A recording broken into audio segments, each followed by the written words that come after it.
本当？見えないでしょ？どこにいるのかな？見えないよ。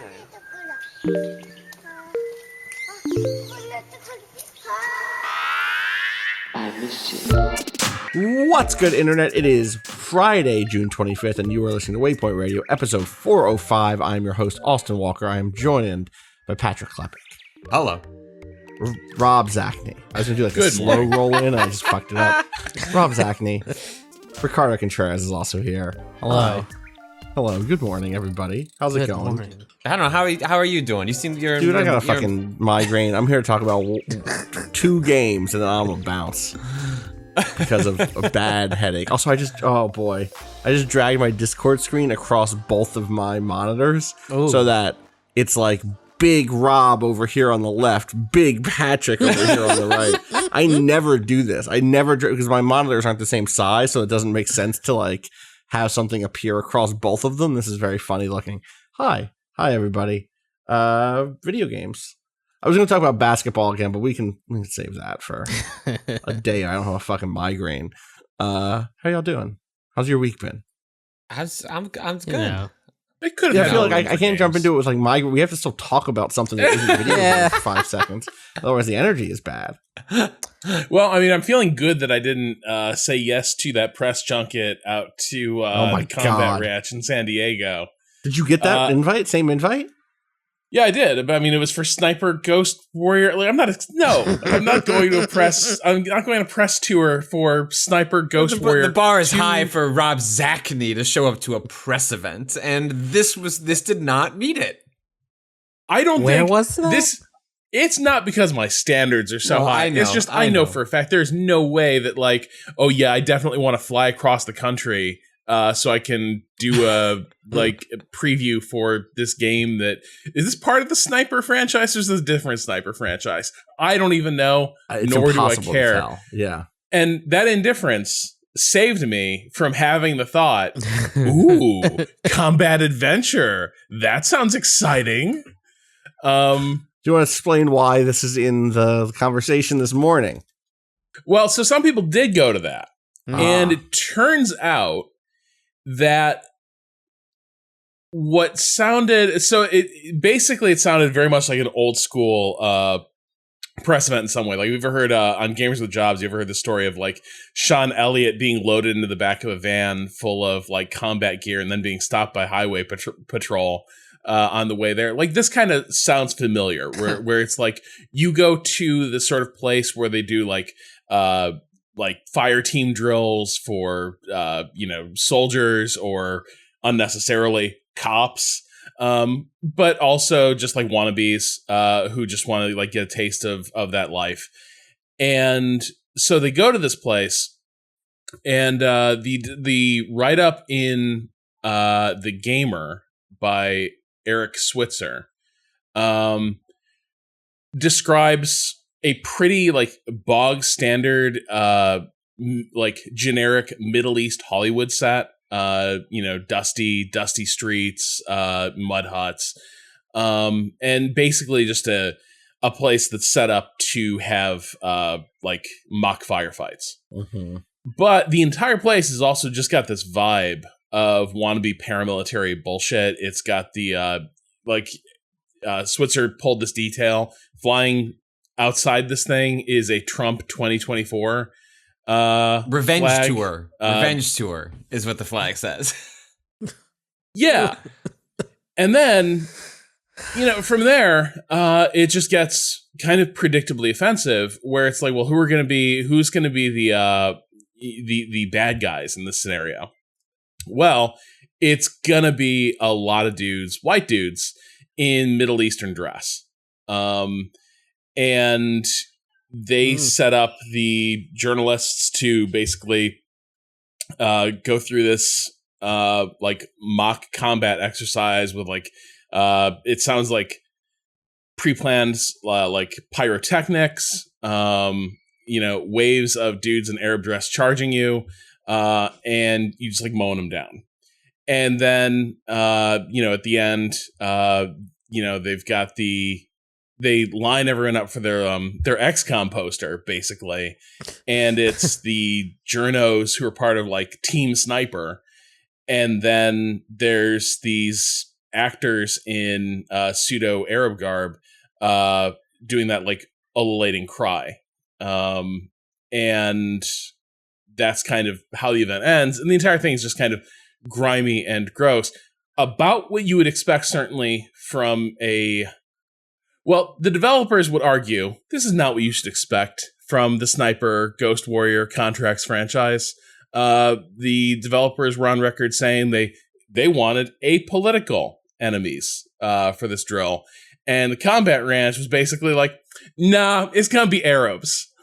And so that's just what, like, that's the developers' claim. And they were like, look, we couldn't fly in from Poland, so we couldn't see what was going on. We're shocked and appalled. We had no idea this fascist, like, fantasy camp playground would be racist. And so, that's sort of today's morning game news drama is this absurdly tacky press junket becoming instantly infamous in a way that, like, it's been so long since one of these has been this way that, like, I feel like whoever was planning this probably remembers a time when it was like the good old days. Like, nobody would, like, well, people don't give do an old taste that do game this journey anymore. glamour. Yeah. Like these like events like ended at some point in the the early 2000s. Like the last one I can remember going to was for it didn't have the racism, but like I'd gotten laid off from MTV, and then Red Faction Guerrilla, one of them was coming out, and like One Up was like, hey, there's an event in Vegas. You'll go play the game for an afternoon in a hotel. Also, you're going to demolish an old hotel. Well, it was not quite that, but it was like you go shoot some guns, I guess. And I was like, oh, well, I need the money, and you're going to pay for this flight, and then pay me for like 4 articles. All right, I'll go on the thing.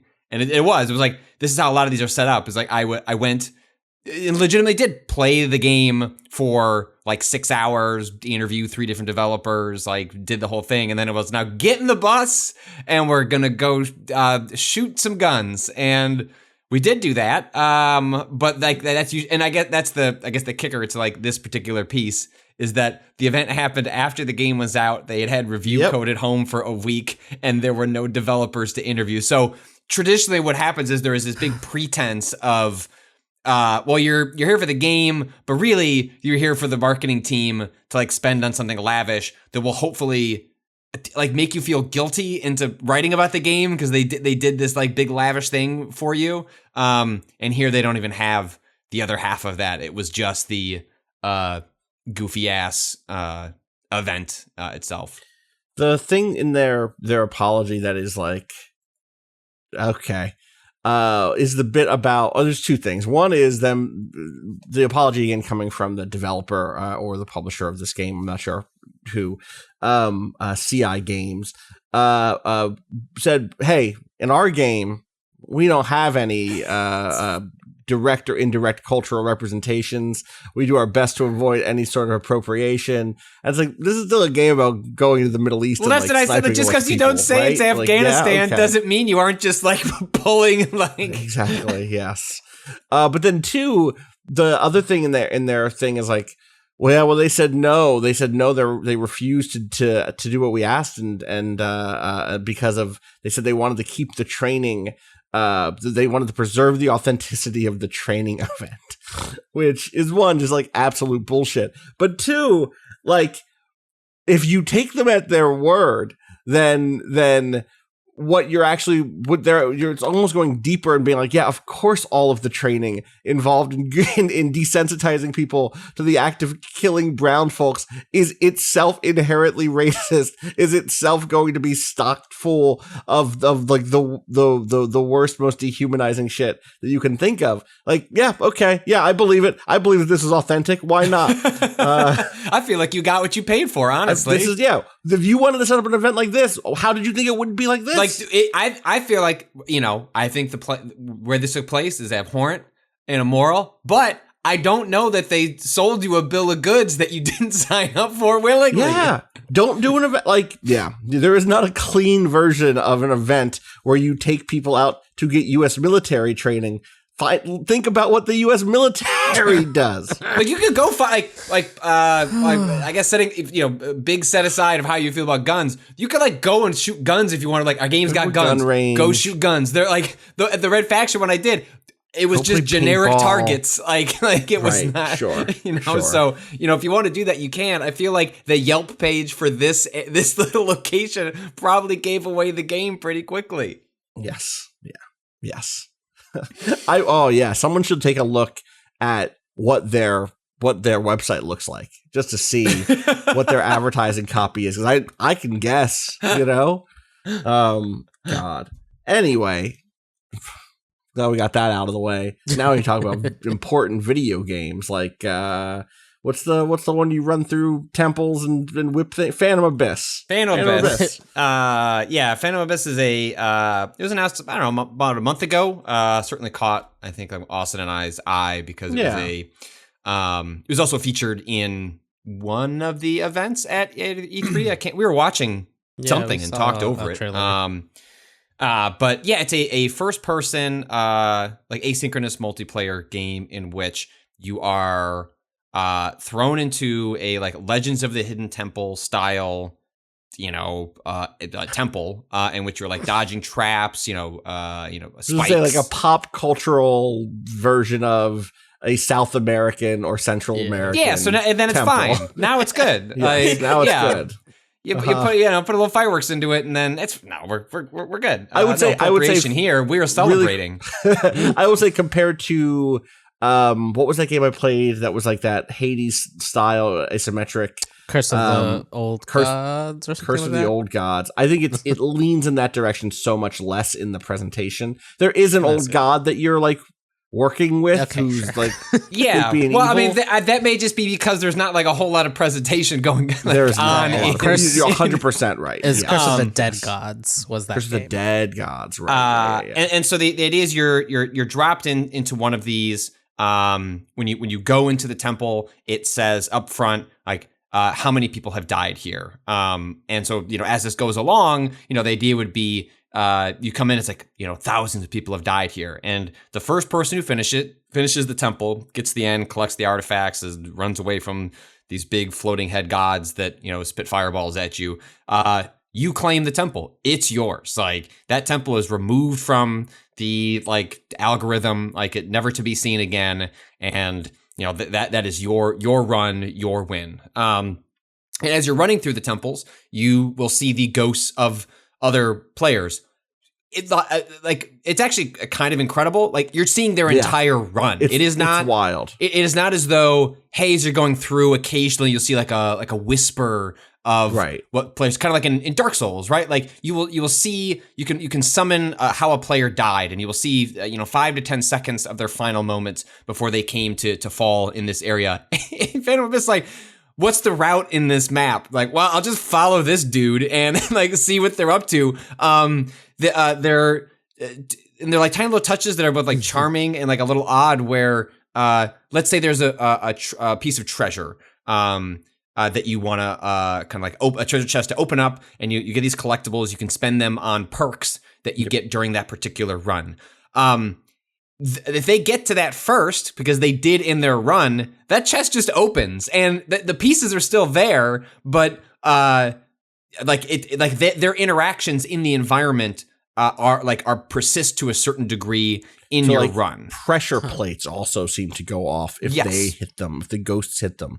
So like you got to make sure that you're not stepping at like too close behind them in some cases, because they'll set off a pressure plate that'll like raise a spike trap behind them. Which I think is a smart way to deal with what would be the obvious sort of takeaway from this setup is like, well, why don't you just follow them to where they died and then finish it? And you can do that, but it comes with its own sort of like set of risks and issues if you do so, because of the way they still interact with the environment. And then the main my favorite thing with the ghost really quick is just how there is this sort of like the visibility of human nature shows up. Where when you watch a player doing player things as opposed to a trailer, like go watch the trailer for this game, which will show dozens of ghosts like running and whipping and like doing the cool shit, doing a dodge. Then you watch like Ghost Killer X253, like slowly crouching around and like exploring everything very slowly. I got to one thing where there was like, we got into like an in-between section. So as if we're playing multiplayer, because it felt like that. It kind of feels that way, yeah. And you there was like a tall, like a little alcove in the middle of this hallway that went up 2 floors, and it seemed like it leveled off to a different floor of this temple, and I got there first, so I was not involved. I was not following the ghost in this instance. I was like, how the fuck do I get up there? I tried a couple like weird jump tricks, and I tried to use the whip to pull myself up. I couldn't quite get there, but I kept doing it for maybe 20 seconds longer than I should. And I went to leave, and then one of the other ghosts shows up, and the same thing happened with that ghost. That ghost was like, I tried to jump, tried a little too long, and then the next ghost showed up and did the same thing. And I was like, that's incredible. Like, people do be trying to do stuff they can't do all the time. It's basically like a lot of a lot of this game is like watching a QA session in real time. Like it's like, or a play test, like seeing how do players respond to the level design. And yeah, the main sort of interaction you have in the environment, you can run, you can slide, you can jump, but like the main bit is that you have this hook or this whip that acts as kind of like a grappling hook, and so within a certain distance, you can whip it at anything in the environment, and it will sort of like take you in a kind of semicircle arc. So it won't just whip you forward; it will kind of whip you up a bit. It won't save you if you're falling into a pit, but you can save yourself if you're like just miss a jump. You can whip it against the wall to pull off kind of like a pseudo wall jump. And you can like be on the ground, and you're supposed to be going through this maze. And of course, what everyone does is just like, well, what if I just whip myself to the top of this maze and just climb along the architecture, which you can do. And so that's kind of like the structure of the game. I guess. How do you like that whip? How do you like the feel of this first person platform? I feel like that's got to be massaged. I like the idea. The times where it worked was like, damn, this is cool as hell. But I too frequently it wasn't doing what I wanted it to do, and it didn't feel that it was a result of me not having the right touch. It felt like I was off sync with what the game thought I could do or what I thought I could do. And it feels like the kind of thing, this game is in early access. It feels so like I played 30 minutes and I was like, I'm good. I love the promise of this game. I want to see what they do with it, but there's just not a lot to it. It feels really finicky. There's not really any music while you're playing. Once you've done like 6 or 7 runs of the first 2 areas, it's extremely samey. Like, oh, there's that same set of traps. Oh, there's that same around the corner. And again, a lot of the battle in making games is having an interesting premise and executing on that basic idea. They do that here. It is not going to shock me if a year from now this game is really fucking cool. But right now, what it mostly is an interesting idea that I'm curious to see what they do with. It seems to be selling really well on Steam. My guess is it will end up being like a pretty decent stream game. It would be fun if you could do private servers, where you could just keep running the same one. Like you and I just run in and say, all right, this is Austin and Patrick. Because right now, I don't think you can do that, right? No, you can't. I don't think so. Yeah. But the idea that we could just, I don't want other people, or like it's our audience, but like I would love it was just, what if just you and I was like, for the next 2 hours, we are just running this temple and our ghosts are just stacking on one another. Funny. Yeah, so like, I mean, that's where the possibility space of this game opens up pretty quickly. I also want like a GDQ race, you know what I mean? Like I want to see people who are great at this game race on the same levels. And that right now isn't in. And so like I'm sure the people who made this game have had these very basic we came up with this in 10 minutes of talking about it on a podcast. Surely on a whiteboard somewhere is this. And so whether they go that route or something smarter and more interesting, it suggests there's a lot here. I just don't know, like compared to even other sort of like roguelikes or other games that I've like played around with in early access where it's like, all right, I could kind of screw around with this for a little bit. Like I hit the wall pretty quickly on this. I was like, okay, I get it. But was like, hey, like, I'll check mental in. note to come back and see what the major updates are. Because my guess is this game changes pretty quickly. Like you see all the foundational pieces there where it wouldn't take a lot for this team to start like manifestly changing it in ways that are really interesting. So yeah, that's it sounds like I talked to someone else and they were it was like, yeah, I played about 30 minutes. Seems cool. I'll come back. And it's like, that's kind of where I'm at. I just want to note one mechanical thing about this game before we close, because before we close this podcast, that's it. It's finally, so it's all over, baby. We just need to talk about Phantom Abyss, and that's the end of Waypoint Radio. The thing that was not clear to me from just watching trailers of the game is you have health in this game. Yeah, I had assumed you would like, oh, I get hit by the spike trap, I'm dead. That's the end of this run. But you have health, and like there are like you said, there's a perk system, so it's like it is mechanically crunchier than one hit kills. Like it's not that style of platformer. And you can get health back by yes. collecting. So like some of the tension will be, well, if you want to get to the end of the temple first, you might be sacrificing exploration time that gets you more currency that only is used for perks. Like one I got on a run was if you crouched before you jump, it like gave you like 2x height, which probably would have made it easier for what you were trying to accomplish by like getting to the next level of an area. You could get your health back. There's also, before you go into a run, there's like all these like little like placeholder statue areas for what seems like it would be a bunch of different whips that have different abilities. Yeah. I never got beyond the basic one, but it's not hard to imagine. Like you're not necessarily increasing your stats, but you can like have different build types that will allow you to approach, temples in different ways. And my guess is they'll be, kind of fleshing all that stuff out throughout the course of early access. So that is Phantom Abyss, and that's just on PC right now because it's early access, right? Yeah, just on PC. Wouldn't shock me if that was something that came to Game Pass, because like Sony still doesn't do early access games for some reason, but like it's like that's just like a bizarre. I don't. So yeah. Speaking of games on Game Pass that feel like they're in early access, Dungeons and Dragons: Dark Alliance. Cool. I have not seen a pile-on. Like sometimes you just see kind of like game critics like crack their knuckles where just a game is just like so like bad that they can't even like help themselves. Like so usually they try to be like, oh, it's COVID, games are hard to make, yada yada yada. And this was just like, man, this shit sucks. Like this is a bad game. Was like everything I saw. This was a game that I'd forgotten was coming out so soon. And in the beginning of this month, I got like not excited for it, but like, that could be a little treat. I could play a little. I could pick up a controller and play Dritz Der Erden. They just put out Icewind Dale, those older ones.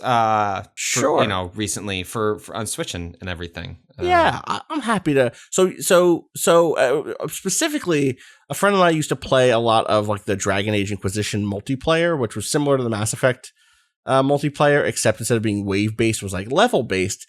And was like you have hero characters that have special abilities, and like it leans into the kind of action RPG parts of that series. And because you're not playing an 80-hour RPG, you can just like design the combat fights to be a little bit tenser and more exciting than. I think you're the first person I've like. Let me pull out my checkbox. I know. First person I've ever heard say that they've played the Dragon Age Inquisition. It's good. It was good. It was in the same way that the Mass Effect. Sure, I buy it. I've just never seen anyone mention it. Listen, there were like 20 unlockable characters. You could level them up over. And it was a good thing of like, okay, sort of like MMO style ideas around tanking or around getting rid of ads. Listen, Waypoint audience. Let's revive the Dragon Age Inquisition multiplayer scene. Let's make it poppin' again. I got my Arcane Blade Master or whatever the fuck that class was called ready to go. So I was like, okay, we could jump into this. This seems like action RPG, third person. You're leveling up your heroes. Everyone has like a skill tree. There's like a lot of ways to talk about how this game doesn't work for me. The most important one is that you need consistent outcomes from consistent input in any video game. When you do a thing, the same thing should happen. And that's just like, there's just that, it's a world of mystery and intrigue when things just break different each time. Sometimes I love a world of mystery and intrigue. Sometimes your attacks do no damage. Sometimes an enemy just disappears from in front of you. Sometimes you roll up to a group of enemies and they'll just stand there and look at you. I'll just go to town on one of these little goblin motherfuckers. The other two will just watch me do it. And maybe that's characterization coming through. I don't know. They're just scared. They just don't like him. You can stand on a little outcropping and just shoot them, and they'll just keep talking through their dialogue. They'll be like, it's so good to work for White Claw the Black, and he pays better wages. Snipe, snipe, snipe, snipe, snipe. And it's like so it's an action RPG. It's a third-person action RPG. It feels really bad. There's a thing that like I feel like hasn't happened in this style of game in a long time, is that sensation that there is a delay between you hitting an enemy and the enemy reacting, or like hitting a box, and then it's like there's missing keyframes of animation. It's like it goes from here is a box or here is a barricade to the barricade is in the middle of exploding, and it's like there's no connection between the two. It didn't shake first. It didn't rattle first. It's just like it jumps to that second step, and in the middle of that second step. If you play this game multiplayer, listen, it's on Game Pass. A lot of people have Game Pass. Sure. You're going to hear this and be like, I'm going to try it anyway. I'm going to tell you, don't jump right into a party, because if you do, like I did, it will not give you any tutorialization at all. So things like... But Austin, you're a gamer. Yeah, but I didn't know that there was some stuff. It's like, okay, maybe I could have intuited that there was a parry system, right? But what I couldn't have intuited is after any attack, you can hit the X button to turn it into an empowered attack where you burn some of your ultimate meter, but in doing so, get some stamina back. That's like an important mechanic, because stamina management is so important in this game. And it just won't tell you that if you just jump right into multiplayer in this multiplayer game. Don't worry. It was easy for me to notice that there were tutorials in the single player, because after literally every single multiplayer session, after every map that we went through, it booted us back to the main screen. It broke up our party, and it forced us back into single player. And that's when I noticed, oh, hey, what's this single player only mission that it's a tutorial. Okay. Wow. It's rough, man. It's like, I think the basic combat stuff just feels grody. Like it doesn't feel we got to a mission where some stuff started getting a little bit harder, and we turned up the difficulty, and at that point I could start to sort of see where learning my abilities and learning these different kind of follow-up attacks and stuff could start to be difficult in a way that might scratch an itch. But all the other stuff is just so bad looking and feeling that it makes me not want to put the effort into becoming a high level Dark Alliance player. I really do believe maybe there are some core combat skills and interactions around someone needs to tank this guy and drag them away so that you can get behind there and do some backstabs or whatever that could be interesting. But from what I played, it's in very rough shape. It should have come out in early access. That's a bummer. I wanted to have a good time. There's some neat ideas. Here's one. You can, as you move through a level, after you clear certain encounters, let's be clear, it is literally just running forward, exploring to find some golden treasure, and then fighting in combat arenas. That's what the game is, and that doesn't need to be more than that, frankly. But after certain combat arenas, you get to campsites where you can either take a short rest, and if you take a short rest, you will get your health back. I want to say maybe you recover certain consumables. And then the level, sitting at a campfire in Dark Souls, refills with enemies. But you can also and that becomes a checkpoint. If you die, you'll come back at that checkpoint. you can skip it and get better loot percentages going forward. So it has that thing from, what was that side-scrolling game that had that similar system where you could either save a checkpoint or you could skip the checkpoint and get better. Shovel Knight. Was Shovel Knight did that? I was thinking of a completely different The one. one but that yeah, Shovel Knight Patrick was definitely really did do into? that. the one that Patrick was really into. That was like heavy metal themed. Yes, it was like very heavy metal themed. Oh, Yeah, it's Yep. right there. But Shovel Knight did do it Valfaris. as well. Okay. Valfaris. Yes, Valfaris. Valfaris. A really great game, but yes, it's funny. I didn't know Yeah. Shovel Knight did it. Yes, that's funny. Yeah. But like, and that idea in a multiplayer kind of, one of these was a fun one. Be like, Mhm. ooh, okay, do we want to take do we feel like we're at a place where we're like running low on supplies and we need to just like, suck it up and do the checkpoint instead of doing the loot bonus one. Maybe, and so that's kind of neat. I think some of the like skill animations are kind of cool. Drith can summon a big phantom leopard thing, panther thing, and that's kind of cool looking and some fun like combo Austin attacks going and through his stuff. notes. I liked the leopard. I like the leopard. That's exactly what I'm doing. But it's like, it is very hard not to be the person who is just like, yeah, this game is trash. Like it brings me back to the playground in that way where I just want to shit talk it. And I know that lots of people worked probably really hard here. Right. I've said it before that I did work early last year on a thing for Wizards of the Coast where I had good and bad experiences working with Wizards of the Coast. I will say that like the people who I was working with directly were great. And there was like an institutional like commitment to the way things ought to be that was bad. And that makes me have sympathy for anyone trying to do anything interesting with Wizards of the Coast. So I'm sure there are people there being like, why don't we do this on this project? And I have no idea what the resourcing was, etc. But I just think this game is just trash the way it is right now. And it sucks. It's just frustrating. And I wish more I don't games know. could find that way to. I mean, it's not as easy as 2 months out from a game's release, being like, all right, so our options are develop for like another year, or just kind of sign that Game Pass deal.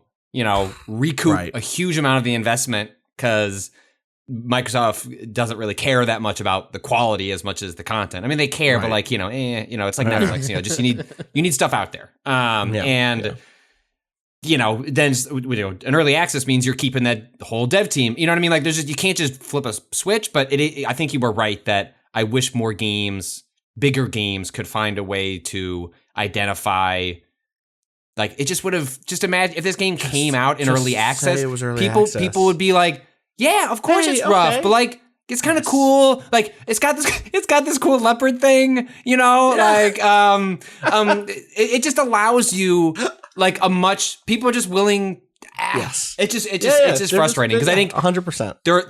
Listen, I'm it's a on the much hunt easier for co-op world. games right now. There's 4 people on this call right now. I would, if I could come here and been like, Yo. hey, my 3 friends, guess what? We gotta saddle up. We gotta ride out to Icewind Dale. Damn. There are some deep There's some dwarves leopards on up the to no loose, good. partner. That's my leopard. That's fine. That leopard's good. There's a dragon on the loose, and she ain't happy right now. There's a bunch of big ogres.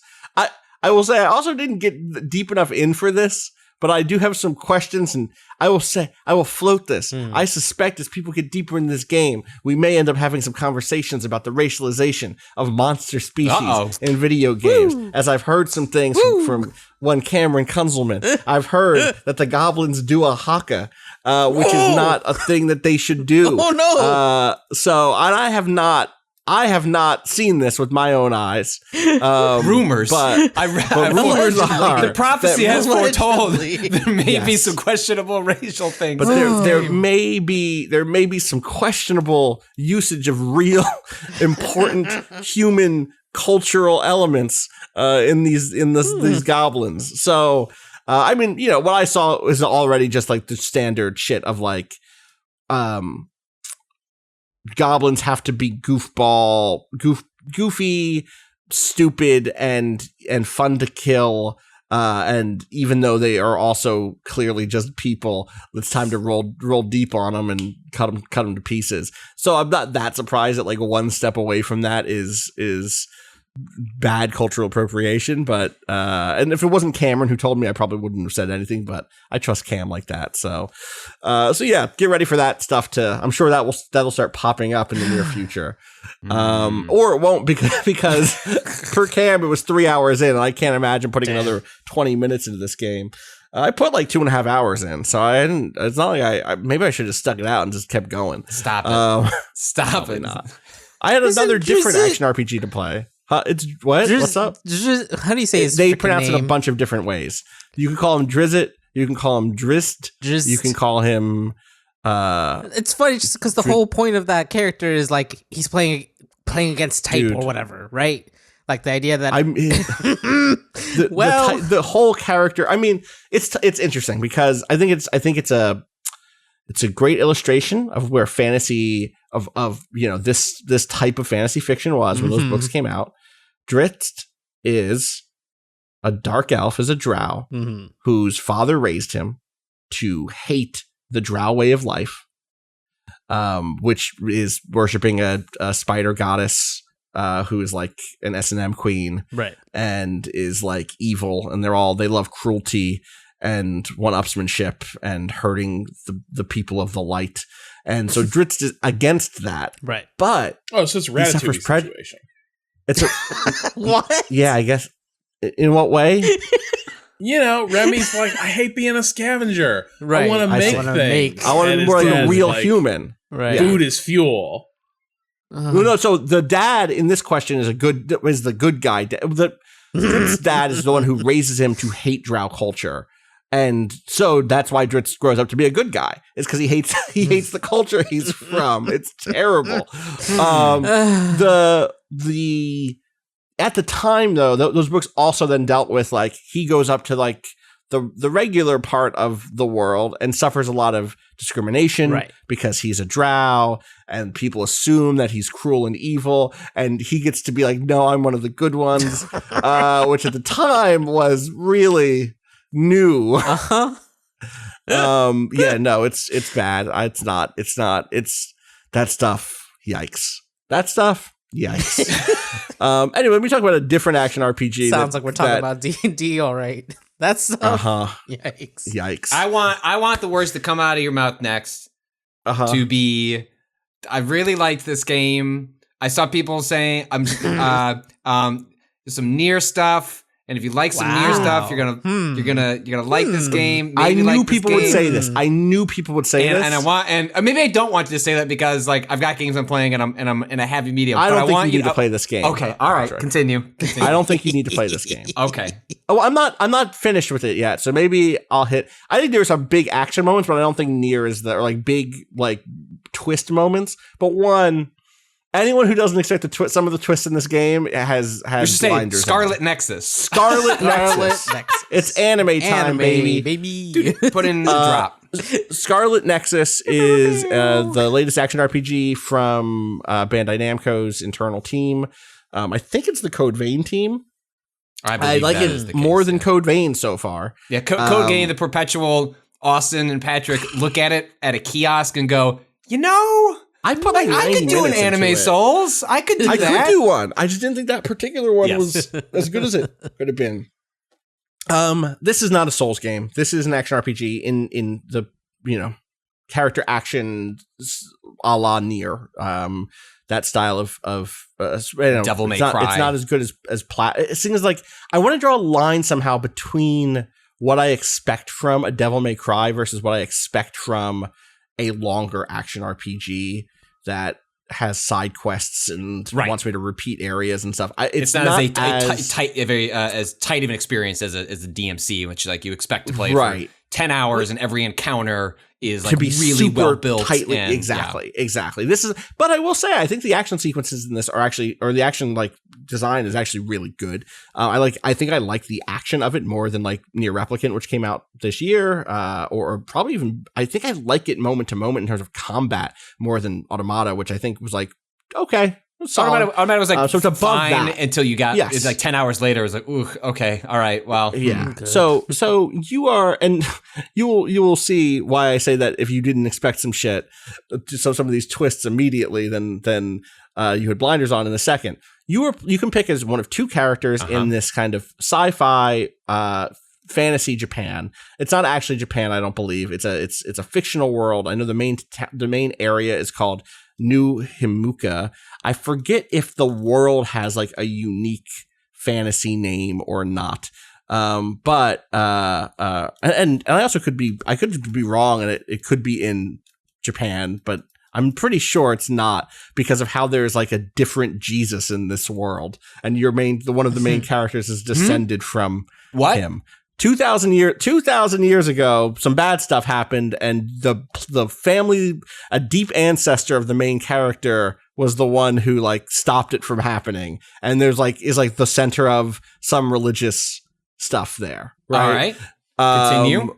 Anyway, it is like a cyberpunk world. The studio calls it brain punk because most of the stuff is not through cybernetics. It's through psionic stuff. There's like a psychic network that everyone's cued into. Rob is not impressed by this.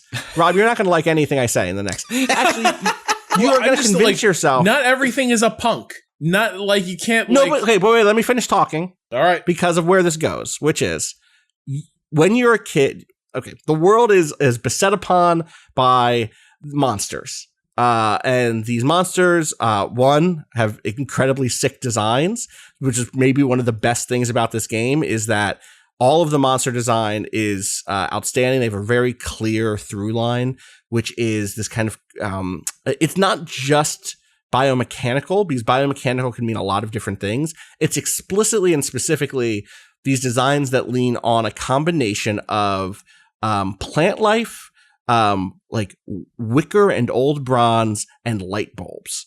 At the heart of each of these enemy types is either like a run of light bulbs, and then also a single big one that you can reveal in combat and then destroy with a move to just instantly devastate them. They're extremely sick. When you were a kid, one of these monsters, or there are two main characters you can pick from. The dude who I picked, because I wanted to pick like the bog standard first. Before I played the other character, I wanted to play like the shonen hero boy.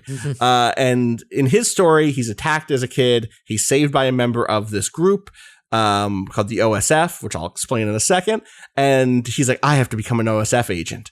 And so he grows up and joins them. The OSF is a group that fights the monsters. The monsters are called the Others. And so they are the other suppression force. And if you start a video game where you join the other suppression force and don't think, oh, they're evil. Yeah. There's some evil shit this they're doing. This is going to break bad for sure. It's going to break bad for sure. then I don't know how. You need to watch more anime. You need to read more books. The second you've decided the monsters are literally called Others with a capital O, you have committed yourself to telling that sort of story. It's a sort of story I expected actually from Astral Chain last year, 2 years ago, right. And I just didn't really go in that direction in any way. Whereas here, it's almost immediately within the first few hours, you're getting interesting twists and turns that explore what's really going on in this world, what the character relationships are. There is very quickly and kind of centrally a civil war inside of this military, kind of organization. And most importantly, it is a vehicle for for both, I think, a really good action system, and then also a lot of shonen anime melodrama. It is specifically, I want to say, drawing on a sort of anime set of conventions that you see in the later parts of something like Tokyo Ghoul, the A plot of Full Metal Alchemist, the sort of organizational betrayals and backstabbings, and all the sort of like metaphysical reveals that happen in the latter half of Full Metal Alchemist. It's also just like, it's that style of My Hero Academia, of just like, ooh, who's this new character and what are their powers? What's their quirk, right? Everyone in the OSF has, everyone in the world bar a small few that get mentioned offhandedly from an NPC, just have psychic powers. Everyone has some sort of psychic power, enough to interact with the psychic, like, billboards downtown at the very least. All of the AR stuff, there's all sorts of like augmented reality stuff in the world, and that's all just psychic. It's all just like being projected psychically. But it's, which is an interesting difference in some ways. Is that still a machine of some sort projecting psychic? They figured out how to make, because you have a dude, there's a psychic network that everyone is hooked into, but you have a dude on your team who's also, his psychic gift is telepathy. So he can send messages to you even if the psychic network is down, which is weird. Like, he can do it himself. There's no machinery involved with it. So the Wi-Fi goes down and he's got LTE. But he can't get anything in. There's an important sequence where he's like, all right, I need you to do blah, blah, blah, blah, blah, blah, blah. And you're like, all right, cool. I can still talk to you because you have telepathy. And he's like, don't bother trying to talk to me. I can't hear a word you're thinking. I can just send messages. That's just how my shit works. Like, fuck. Okay, that's not particularly useful. Like, actually, you kind of got the short end of the stick. No wonder you sit at home and run the communications for us, because what you can do is kind of just annoying. Like, it just, you have the power to reach out and talk. You have the power to be like, oh, and don't forget the eggs. That's what your Stop sending me the password. I got the password. Like, I'm good. I'm good. That's it. It's still a good power. If any of us had the ability to send anyone else a psychic message, that would not be not a power, but it would be more limited than you would want it. There's no read receipts. Well, when everyone else has psychic powers, then maybe the sheen, is a little less shiny on that. That's one. what it's like. So, like, the rest of your crew. So again, you pick between two characters. Yuito, who he is again a descendant of this ancient hero who's a religious figure in the world, and also his dad is the president of the country, and also his older brother is the head of the other suppression force. So it's gonna break bad. One of them motherfuckers evil. Yeah. At least one of them. They might hate each other. You don't even know. You get text messages in this game early on where you're like, wow, Dad texted me for the first time in years. And it's like, this home life ain't good. So the other character you can play as is the kind of like cool and indifferent kind of girl who has a similar connection to the world in terms of like where her adopted family is from, but one mysterious adopted family, or adopted family, which means her own biological history is mysterious in a very anime way. And then two, she is the one who's like, she's not tsundere, she's like hard to impress, like genuinely not interested in your bullshit. High standards. And both high standards. There's both a of them have for that probably. I don't know. 100%. Yes.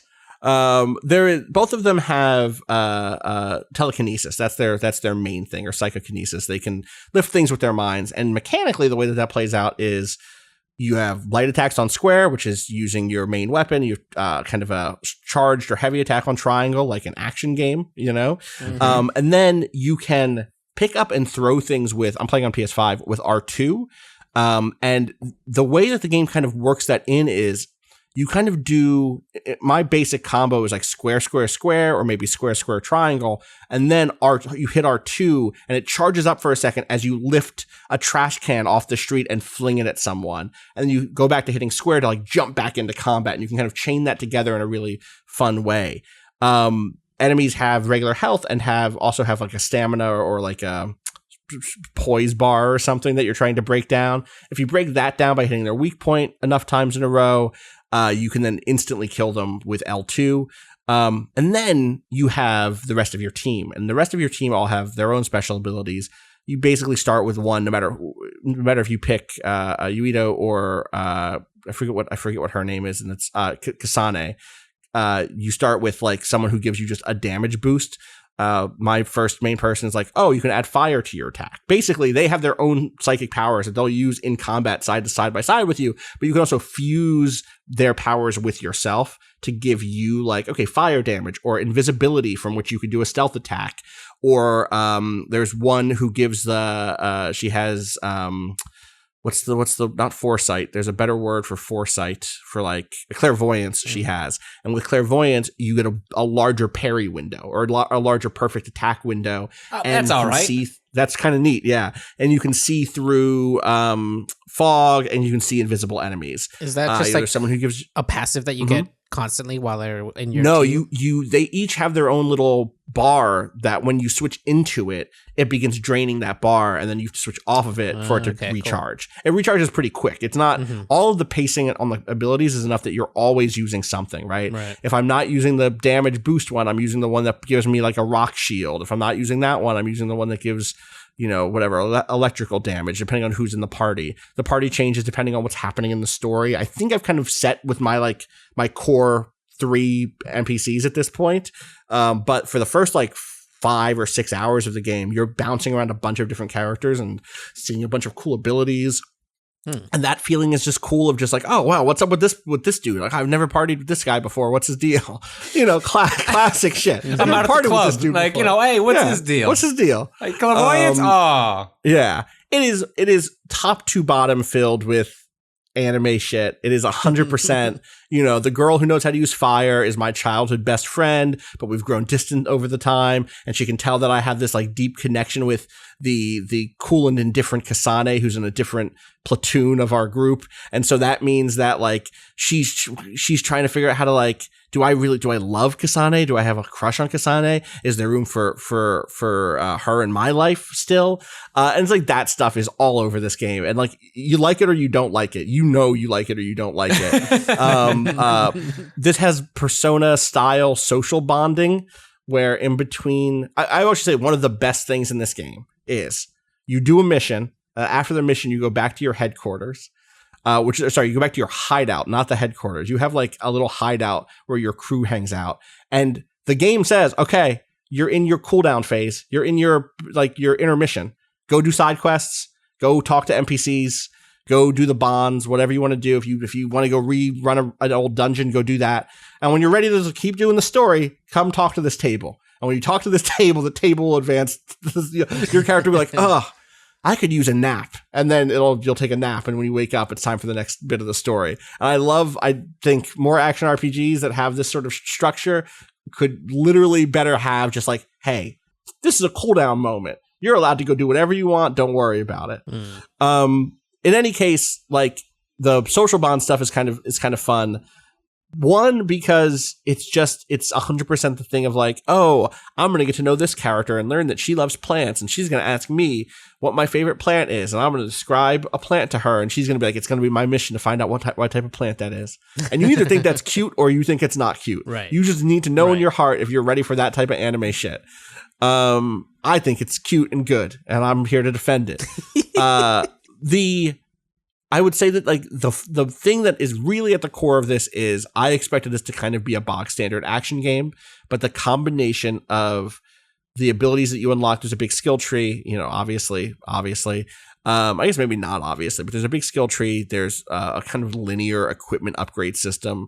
You're getting drops from enemies in a very near replicant and automata style way where you're like, oh, now I have enough to upgrade this weapon, blah, blah, blah.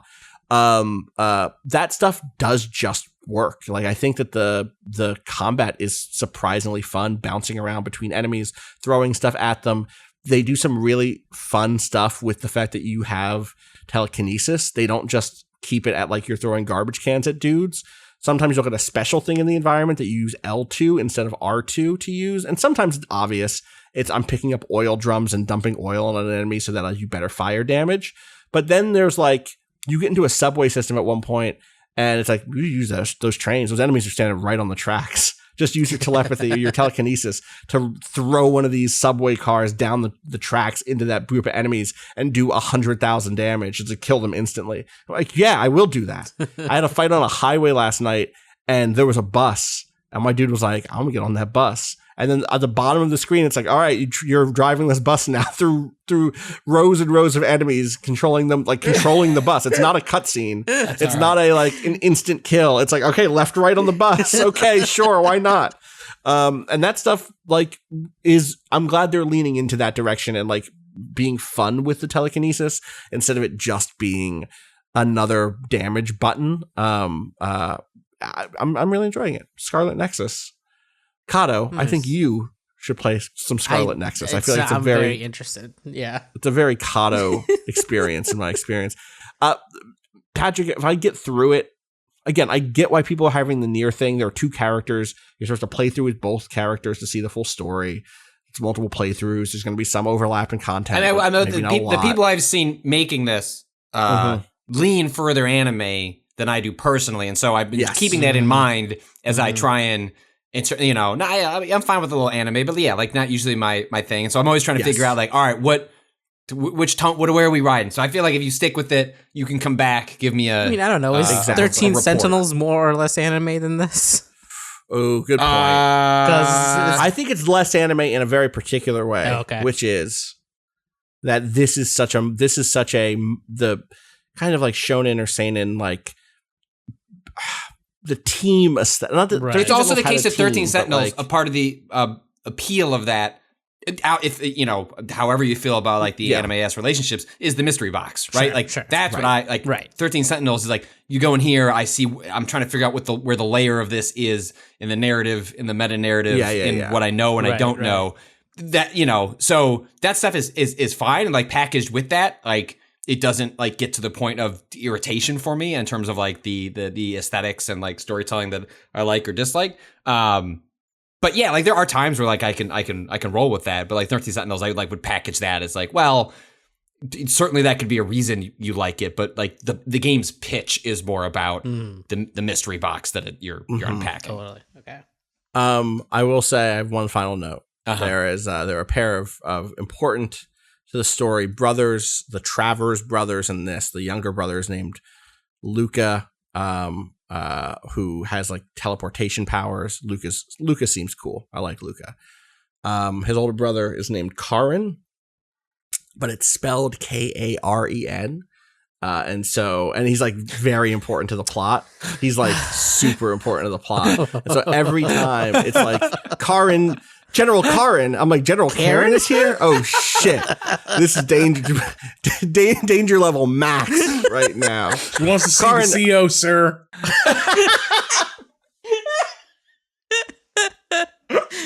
It's exactly, well, I cannot overstate how important to the plot Karen is. Like the most important NPC so far. And so this is all of this extreme. Karen, why would you do that? And like, yeah, I've been asking. feel like there's like a rare time where they turn off the subtitles so you can like just let your brain absorb it a little bit better. If I had done that and then had been like reading a review of it and saw someone write, I'd be like, yeah, Karen. I get to read someone's reviews like, when you face off against the deadly General Karen, I'd be like, okay, what? Who? I must be on the other path. I missed that one. Shit. Anyway, Scarlet Nexus is pretty good. I have enjoyed what I've played so far more than I thought I would. Again, I had really wanted to like Code Vein and then put in that 90 minutes and was like, I think I'm good with Code Vein. I think I'm going to keep playing this. I've not beaten it. It's pretty long. Definitely a world like in which 20, 30 hours is from I think I can do that though. Yeah. I think I have that in me. I think I have that in me for this.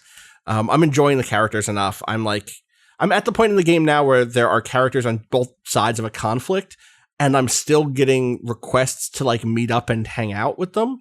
But they're not ignoring that we're in a civil war with each other. They're just like, well, what are we gonna do? Stop hanging out? Still have that beer. I still want to get that beer.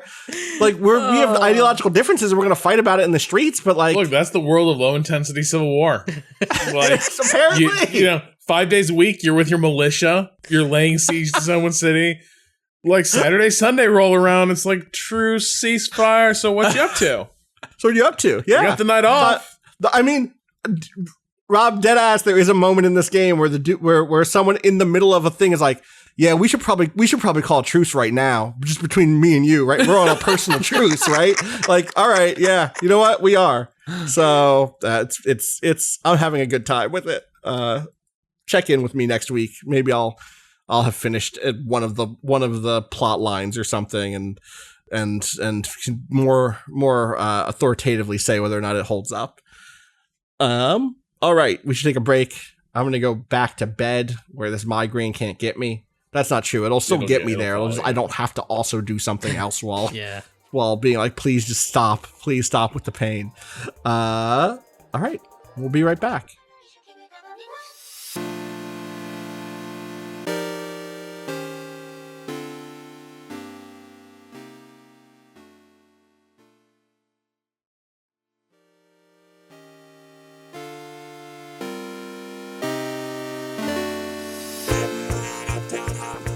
All right, and while Austin goes and tries to sleep off that migraine, we're gonna wrap up the show.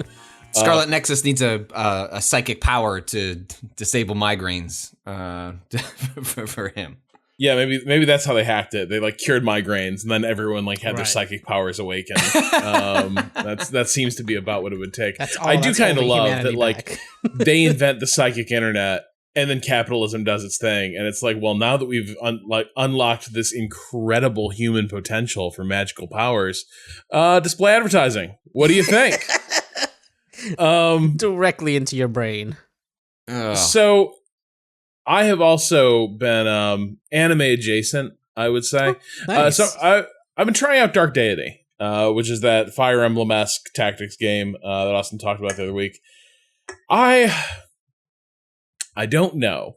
You were doing a lot of, during that conversation, something that is not conveyed to the listener, because we don't do a video version of this podcast anymore anyway, is you're doing a lot of oohing and quietly raising eyebrows, which I'm not shocked that then that pod ended and you decided to jump in. So I'm curious where it potentially went off the rails for you. Well, I think for one thing, like in the early, it's got some issues with tactics games where like the early missions are pretty rote, and so like there's a lot of fighting, but is it good fighting? Not really. It's like I can comfortably stay ahead of what the enemies can put down in terms of damage. There are at this stage there's a lot of small decisions that I don't find particularly compelling, but the game nevertheless wants you to invest like your interest in them. So like the fact that your melee guy carries not one, but 4 different swords on him that all do different things and have different like they have different stats. They have different like 2-hit chances. They have 2 different crit chances. And you're holding all these at once. You can just swap between these 4 swords. And so absolutely there's an coming awful lot of like just staring at the menu. Like you go into a place, it's like nothing on the menu it's like Cheesecake Factory tactics, right? Where it's like yes, none of this looks amazing, but there sure is a lot of it. And suddenly I'm like, oh damn, which of my 4 bows do I want to use? Do I want to hit this guy for 5 to 6 damage? Do I want to hit him for 5 to 8 with slightly lower 2-hit chance? Do I want him for 4 to 6, but with a 3% chance higher of crit? And it's that all the way down. And I suspect that as the game matures and you can unlock all these weapons separately, not unlock, but upgrade, maybe these decisions come into their own, and like you can sort of spec out your characters along really particular lines, make them specialists in certain weapons. But in the early stages, it's definitely a lot of really small decisions that kind of feel like they're just meaningful enough I can't bring myself to actually ignore them. But I can't just auto battle. Right. I don't know. Maybe that is Fire Emblem-esque, right? Like it's here's a lot of stuff I can do in this tactics game that I don't really have to do because it's kind of easy.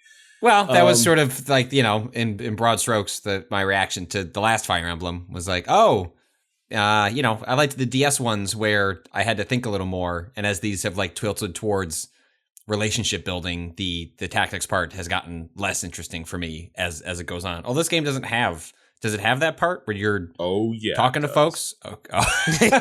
Like, okay. Battle ends, you go to camp. How are my bonds doing between my soldiers? And like for out of the gate, they're like, you have 1 million soldiers in your party and they all have different relationships. And so, but the weird thing is like 3 Houses, right? Which we all played fairly recently. all those characters are so sharply drawn and kind of engaging that you are kind of like, yeah, I do want to see how these relationships come together. Like, I want to see these two hang out. And you're kind of surprised by their dynamics. Here it feels like we're a little bit more in stock character territory, and so the bonds that are being forged are also kind of stock character-esque. And so like you go to your camp and you start building these bonds, but I'm sitting there kind of thinking like, yeah, I'm spending time, like, I'm kind of hanging out with some boring people right now. I see the numbers are going up, but I found myself not caring about those numbers going up. Yeah, your bond is increasing, kids, but I would not say it is growing, if you know what I mean. It's Does it? Do you have to do it just to materially impact? Like, do the characters like? Do their bonds? It's okay. So you can't just be like, okay, it turns out I just don't care about this part of the game, and I'm just going to dig deeper into the tactics. You have to do this part to get like the team ups or whatever synergy bonuses that go along with it. Yeah, and it also kind of seems like they're just going to make it rain bonds no matter what. So it's not even there's not an element of I want these two to get closer and like level up their bond. At least in the early hours, like you just do anything, and everyone's like, man, you know what we should do now? We should bro the fuck down.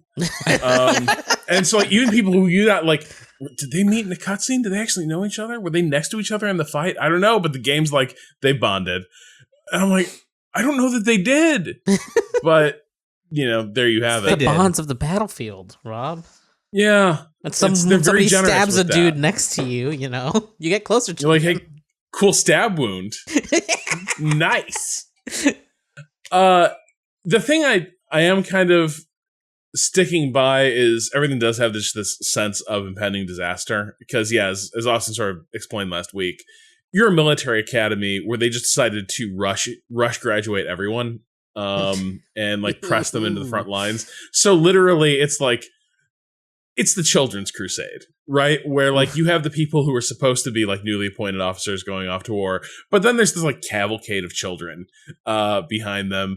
Plus there's like random like peasants they're picking up from villages along the way.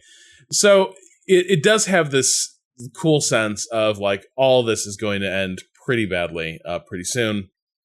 I'm probably going to give it a few more missions to see if it both narratively holds my interest, if the characters start to grow on me a little bit more. But I think the big thing is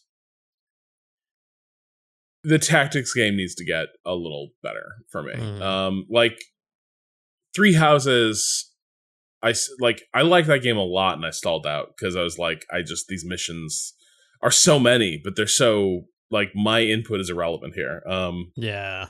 I don't need to be here. We can just go back. Just to get me back to headquarters so I can do the part of the game that I like, which is how I fell on that game too. Yeah. It's just like I'm really enjoying running around and doing the relationship stuff, but the act like the move in spaces is like I could take it or leave it. And actually would rather have left it, except for like the last couple fights where they then asked me to think about what I was doing. And I guess that's probably like what I'm not super shocked that a game like this is trying to echo that while also trying to do like bite off both chunks at the same time would be like a pretty difficult thing to pull off, which I think is frequently why you see games that ape a lot of these like, you know, kind of console style strategy games that come out of like, you know, a lot of handhelds. They tend to err on the side of more of the tactic stuff than the relationship stuff, because like that stuff kind of got smoothed out over the Fire Emblem series has been around for decades at this point. They kind of figured that part out, and then the relationship layer came later. So them trying to do both of those at the same time, like it seems like, you know, they're, you know, both are suffering as a result of maybe not each of them having, you know, full attention. The thing with like modern Fire Emblems that I've always found is it feels like the biggest issue I've had with them is pacing issues. It's just like I could do with like a 25% cut on the amount of battles most of the time, because even when they are, even the DS ones where they are more interesting and you have to kind of focus more, like the amount, like it felt like I wasn't gaining new units or like leveling people up fast enough for each new encounter to be. It was just a kind of- grind. yeah, Like like long exactly. to be long for the sake of being long because these games are supposed to be long. Right, exactly. And I feel like that's kind of the trap that people who even look towards Fire Emblem as like a jumping off point for inspiration fall into as well. And it's like, I would love if you just took that formula and made it shorter, more well paced. That'd be great. Someone make that, please. I also wonder how much of this is inherent to, like, by definition, these games are kind of chimeras, where it's like, right, they're tactics games, but for people who also like visual novels. And so, like, I think clearly there are a lot of people in that overlap on the Venn diagram, but also it's very easy for this game to just like slightly like be off target for someone a little bit, and to feel like you're just outside of the sweet spot the game is hitting. And I think that's where I tend to land, where it's like, even though I like the story, there are a million tactics games out there, and why should I hang with this one when it's pretty forgiving? Like the fights in this tend to it's not like XCOM, where it's like things are very swingy. If somebody's in a bad position, XCOM, like, they could just be done in one turn, right? If they're pretty high level and they've got a lot of good shit on them, they could get really messed up in just one turn and then probably killed the next. Here, it feels like you have everything is so chippy that you have a lot of opportunities to be like, oh, that character could potentially be in danger in 3 turns, so I'm just going to rotate them to the back. And so the game gives you lots of space to sort of lessen the whatever tension already exists in these fights, which is, I think, another part of it. But did either of you or Austin mention whether or not it has like permadeath? That was a thing that I don't think I've picked up on. Like, I should get one of these kids killed. You know what? Being such a good general. Because that was another big thing of like Fire Emblem, is that part of the tension comes from the fact that if you unless you put it on like the specific permadeath mode, but like, you have to be real chump to lose those kids. Well, at least that was the case in 3. That was the case in 3 houses, right? Yeah. So like 3 houses, even though I flipped off permadeath, but I may as well have not, because I was never in actual danger. Whereas I felt, at least in some of the DS ones, like where they introduced that mechanic, or did I think one of the ones I played didn't have it, and I would just like replay a fight until I got through it, and then the fight became kind of a puzzle game as opposed to. I think Awakening was the first one on DS, right? I think so, and that's the one where I picked up the series, like post XCOM, where I was like, all right, maybe like I do like tactics games. I just need to find the ones that fit me, and I think a lot of people got onto Fire Emblem with Awakening, and I don't think that one had the permadeath thing. I could be remembering correctly. No, it did. It had the. Or I guess you couldn't turn it off. Right? Oh, you could? Okay. But not mid game. That's the thing. It was per save file, and you would have to choose at the very beginning. So I think that's what I did. Was like I flipped people didn't permadeath understand on. What casual. It was like casual and standard. Yeah. So people didn't was like casual. No. So I still wanted the good fights. Fuck. Yeah. I will say though, like, it's like I dig that it exists, right? Like, to an extent, I am like, yeah, this feels good and like SNES like, and I'm playing on my computer. Like, there is a part of me that's like, it's a new game that I have nostalgia for, which is a weird space to be in, but it does pretty well pull off that vibe of like being an authentically old-fashioned game in some ways that I dig. So like I'll have more to report next time. I will send some of these kids to get killed, and we'll see if death can sever these underwhelming bonds. And I'll let you know. Anyone else playing anything? I spent some more time with Game Builder Garage, which we briefly streamed when we were all together, because it came out right as sort of like E3 week was starting. Game Builder Garage is it's a tool that can teach you sort of like the basic tenets of how like cause and effect happen in game design, where you are taking these nodes and you're modifying actions, you're linking them to other nodes that perform other actions, so you can get a sense on a basic level, like how does an analog stick like map to different actions the player does? How do you have to actually set like the camera for what the player sees when the game starts. Like, for example, like one of the first tutorials is you building this like a game of tag between two characters, and you learn how to set the camera, which defines like the player space, and then you build walls around that so that like that ties in the camera and like keeps the player in there. You modify the size of the character so that you don't actually have to make the arena bigger. You just need to make the player smaller to create a sense of scale. So, you know, it's this basic kind of building block tool to understand like how games function kind of like on a molecular sort of level.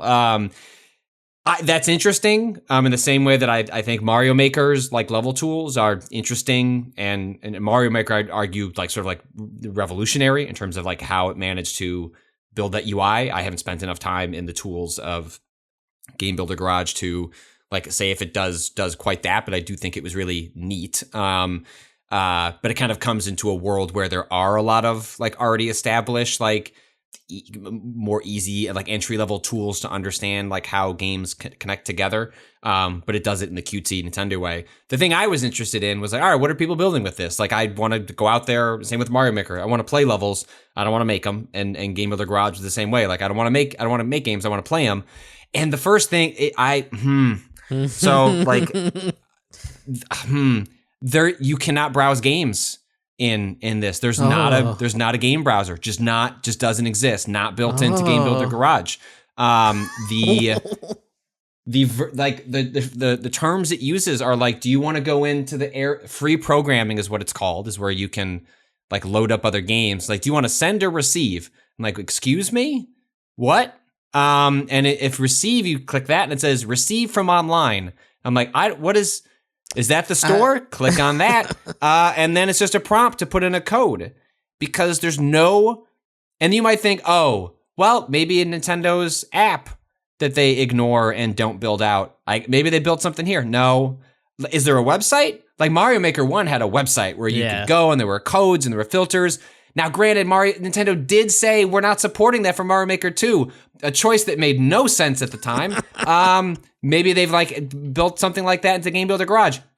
Wrong. Nothing that this here. Jeez. Oh, so instead fans have built their own websites. I want to pull up for folks. I will find it as I'm I'm talking. I had it up here and then I got rid of it while I was checking out games this morning. But yeah, there's nothing. So fans had to build. There is no way to browse what people are making, what is interesting, what is worth playing.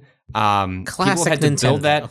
It is so infuriating, because why make anything? Right. Then, because I guess you can post the code to Reddit. I guess you could post a code to these websites that people are building, but it is so completely hamstringing a really cool idea because they didn't build the infrastructure around it. And I know it's a very Nintendo thing to have happen, but it is nonetheless like deeply frustrating, because this could be so much more, and I suspect it won't be as a result. It feels like they're still stuck in like pre-internet era of like where sharing is a personal thing between two friends sort of deal, where like that's the way you would share whatever you create in this thing anyway. So why would we need to build a browser? Like, why would we make things public in that way? It also like being the like quote unquote still family friendly company, like not have to worry about or deal with moderation of that content either, right? Like, well, they're not at the moment anyway. Like, you know, it's like one of the games I played was like they pitch it as like a GTA style game, and you like, yep, I'm running around as this character. I can get in vehicles, I can run people over, they scream. I've got a gun. or like a gun equivalent attached Right, but to me. you And can't. The thing with them is that you can't stumble across that as a kid. Correct. Right. Correct. Unless You you're can- looking in the right places. So like, Right. Nintendo Unless you has go on the cleaned internet its hand, and- washed its hands of any liability there. Yeah, so the website is mygarage.games.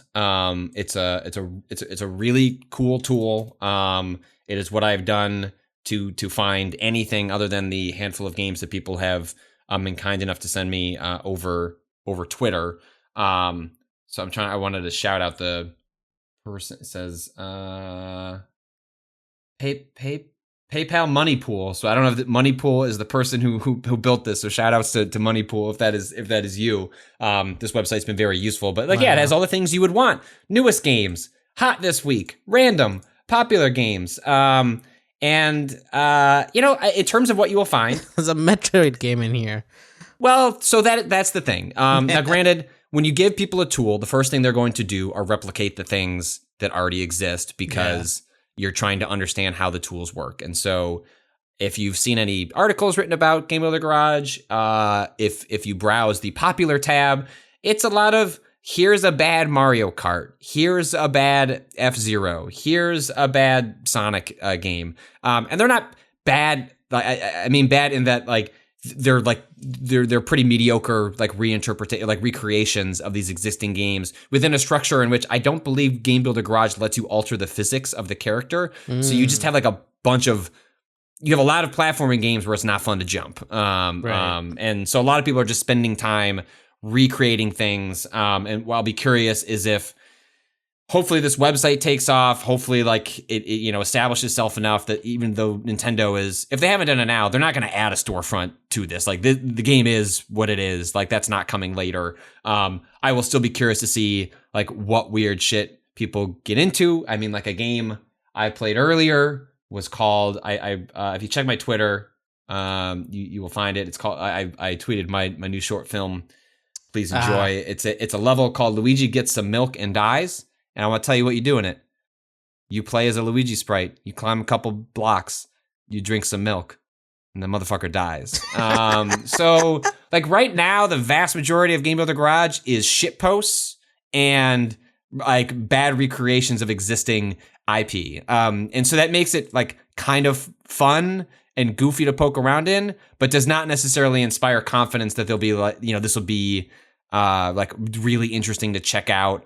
As opposed to a thing like Dreams, where constantly I jump into Dreams, and even though Dreams hasn't really taken off in the way that I would have hoped, or probably Media Molecule hoped, please make that PS5 and PC version. I think the PC will save that community in a way that it could really use.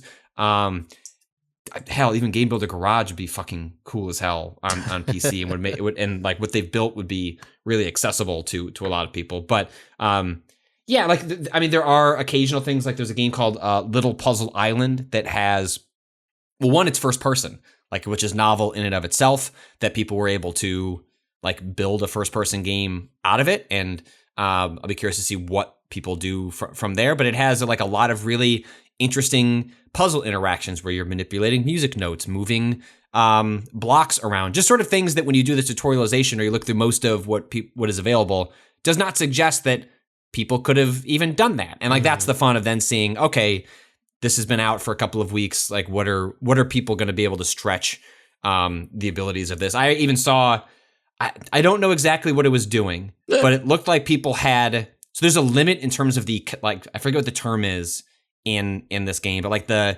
amount of like nodes and connections you can make, like there's a max in terms of what you can actually put onto like sort of like the programming grid. And it seems like someone had built like an encoder where it was like, hey, like we've built a way so that, yeah, there's a max cap of like what you can do, but like you can input the things here and it'll shrink it down. Like I may be misinterpreting what is going on here, but it sounds like people had like done some math and it's like, all right, there's a way that we can, get more into the game, even though the game has capped it, if we like build a fucking encoder into the game itself. So amazing. Like that's really fascinating. That's the kind of stuff that I'm going to be watching to see like what does the audience do. And you give people a tool, they will do cool stuff with it. Like Nintendo is like the best example of this because they build cool things and then like completely fuck up the infrastructure around it. But that won't stop people from doing cool things regardless. And so I'm glad it exists. It's frustrating that it doesn't have the stuff around it to allow it to succeed in the way that it should. But again, like this mygarage.games are, you know, you can upload screenshots. Like I'm sure it'll have videos at some point. There's a lot of people commenting. So like there are discussions happening around cool things that people are building. So yeah, it's like it's disappointing in the way that Nintendo things are frequently disappointing. But also like Mario Maker, I expect the community to save it in the sense that they will make interesting stuff. I'm just curious to see where it goes from here beyond just Waluigi's taco stand, and then a bunch of people are like, the meme is back, and it's like, all right. I love the name of this one that I linked. I can't wait Mega Man Network Battle, so I make it. Yeah, that's great. Like and I don't even know how people are making these sprites. Like you can't like in Dreams, there are ways to interact with the outside world. Not the case here. I don't think there's like any import here. Huh. So people are somehow building these sprites in the game. I might be wrong. You know, maybe there's a separate program people have figured out to get Game Builder Garage to communicate psychically with the outside world to bring in outside assets. But my presumption would be that people are using these tools to build their own art in the game. But it was a pinball game, and like I saw someone made this it's a game called Moonlight Madness. That I'll like paste can I paste the screenshot? No, I can't. But if I paste this here, you'll see like it looks like, I don't know, like an NES or kind of like an Amiga or Commodore platformer. And like you wouldn't, looking at the other things available in Game Builder Garage, nothing would suggest that like this is something people could build. It feels terrible to control. Like the moment you jump, it's like, I wish this had stayed in screenshot form because I don't want to move in this. And maybe that'll be the thing that people find a way to adjust that. You know, like they'll find a hack that they can futz around with that stuff. I'm not confident Nintendo is going to support it because they have, as far as I know, not made any announcements in that direction. But, you know, you see things like this and it's like, oh, okay. Like if this is what people are doing in 2 weeks, like, or at least over the course of the summer, I'm confident there will be other interesting things that aren't just meme and like other franchise creations. I'm looking at the ones I'd pulled up to see if there are other ones I would recommend to people. Like the recreation of VVV is pretty all right, except for the point where it sounds like the trying to recreate that game's incredible chiptune soundtrack. It just sounds like somebody like slamming on a Casio keyboard, like a 7-year-old just going, and it's charming in its own way. But so people should send me links to like it's easiest to use this game, this mygarage.games to share that stuff. But if you've made stuff, so I haven't played it yet, but someone did send me a link to something their 13-year-old made. Good. That was, no, it's good. Oh, where did it go? Oh, yeah. Watch paint dry, the game. Watch paint dry in real time. The wall was painted using latex-based paint, so it'll take about an hour before it's fully dry to the touch. It is not advised to touch the wall before that hour has passed. The first comment from Dancy Cat is apologize for the late response, but I advise waiting another 3 hours before adding another coat. And so, that's the creator. Dancy Cat is the 13-year-old who made this. So, like, that's good. That's a merging of meme and shitpost and experimental game design that I can get behind. So that's Watch Paint Dry, the game. So I'll report back as people start to do more with this. But I cannot express my profound disappointment to discover that there was not even a way to browse. But at least the fans have fixed that, as they often do for Nintendo. And so at least mygarage.games exists. So yeah, that's Game Builder Garage. Interesting, but disappointing. The Nintendo way, which also appears to be the critical response to the new Mario Golf game, is like, all right, but disappointing. A solid 7 out of 10, which is a bummer. Sounds like the story mode in that game is not good. Damn. But hopefully I'll get a code for that and I can give it to Austin so he can report back for us. Well, that actually sets us up to pivot to our question bucket. We have a question about the rich trove of ideas that Nintendo is sitting on. Sean from Vancouver writes, "Hey, Waypoint crew. There's something that kind of fascinated me this E3 while watching the Nintendo Direct and the subsequent Treehouse stream. The Breath of the Wild sequel having a big reveal shot of Link falling through the clouds obviously echoes Skyward Sword, which was shown just a couple minutes prior. Seeing all these floating masses overhead just made me wonder just how we'll be getting from Sky Island to Sky Island. In my head, I like to imagine Eiji Aonuma muttering to himself, 'The sky setting in Skyward Sword was a good idea, and all you fuckers shat on it. But you'll see. You'll see.'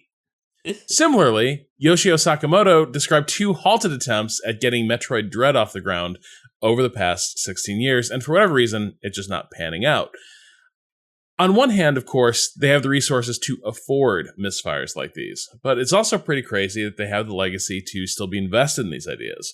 Who is really left at 10 to 20-year-old studios to dust off old design docs, mining ideas that didn't originally pan out? Is Casey Hudson thinking of specific unfulfilled ambitions from Mass Effect 1 while working on this revival?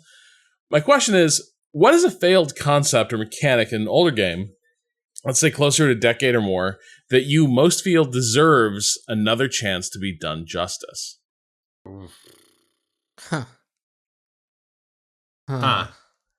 Some of these questions we need to get ahead of time so I can think about them. Yeah. So I have one. Okay, hit me while I think. Okay.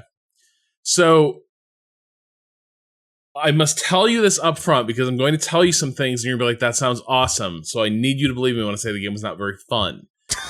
Okay. There was an RTS called Akron. It is a time travel RTS where... I remember this. I wrote Yes. about this at Giant Bomb. I think everybody wrote about this game because the premise is spectacular. Continue. Yeah, and crucially, it worked. Like, the thing I'm telling you, like, it basically tracks. So, starts out, presentation is very rough. It's a very bog standard RTS, tank unit, rocket unit, soldier guy, all that shit. Roadster with guns, who cares? And so it would start out, very normal mission, expand your base, start building facilities to build new units, expand across the map, etc., like find the enemy, fight them. But then below that is like in your sort of UI area, there is a timeline bar. And you start out, obviously, it's almost like you're watching a recording. It's like a VCR tape at the bottom. And you can see it's sort of marked with like where the spikes are, is like where there's a lot of action and such. And so, as the mission is playing out in real time, you can go down to the timeline bar and you can click to a timestamp and like basically hit play from there. Mm. And the old, like what was happening 5 minutes ago pops into existence. Now, here's the thing. The present is continuing. You were just not watching it. Like you've kind of taken your hands off the keyboard. Your opponent might still be in the present fighting this battle, but you are now 5 minutes ago, right before like one of your tank forces was destroyed. Mm-hmm. And in this match, your tank column, you drove them in ambush, they all got killed. But now you've come back and you know that happened. So you turn it around, you ambush the ambushers, and you just smoke their forces, and your tanks continue driving toward their base. This is where it gets kind of hard to intuit what's happening. That change doesn't immediately propagate into the present. Their device for keeping this from being pure chaos was like time waves, where there was at regular intervals, a time wave would sweep across the timeline and carry changes forward through the match. And so the guy could conceivably beat you in the present and win the game before the time wave hits that could change everything.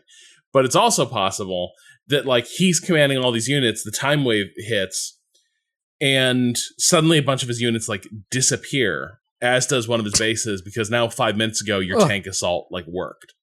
And so the key thing was giving orders in the past cost resources, and the further back in the past you were, the more resources it cost. Right. So you couldn't just get your ass kicked, go back 10 minutes and like refight the match, because the thing is, it was always more efficient to be like winning in the present than like revising things in the past. And so the thing was, it did have the feeling of like an RTS where, yeah, the commanders can time travel, and there are like wild chains of causality that unfold where it's like, well, this unit was destroyed, so it wasn't able to do damage to this unit in a battle, and therefore that unit like won't have any damage on it in the final battle. It'll be at full health and it'll be fine. And so it was one of those things where you're like, there's no way this works.